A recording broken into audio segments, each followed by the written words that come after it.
Olá pessoal, tudo bem com vocês? Bem-vindos ao canal de Arte Mania.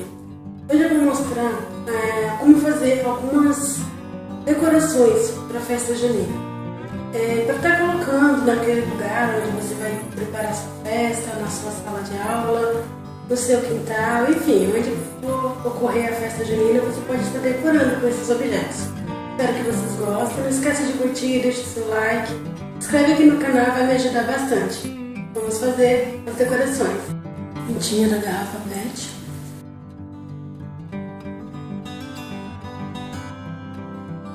DVD. EVA.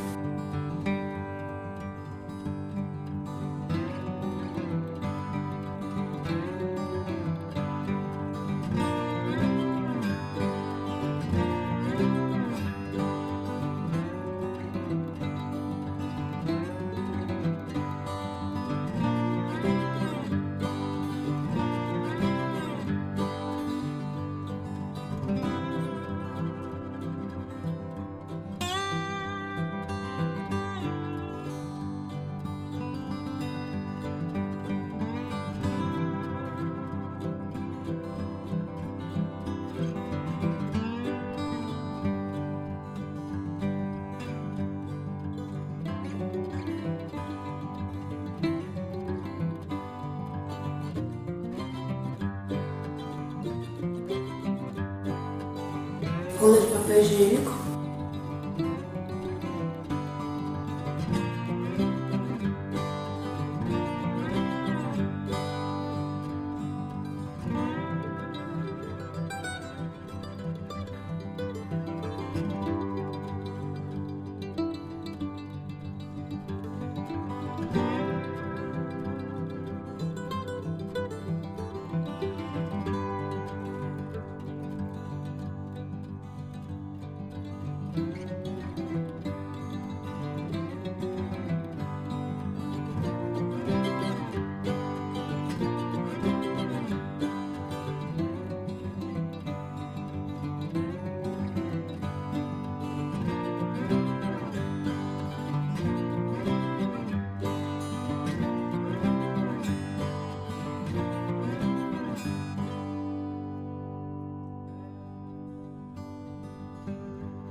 Amarelo e vermelho.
Essa é a nossa fogueira, espero que vocês tenham gostado. Até mais!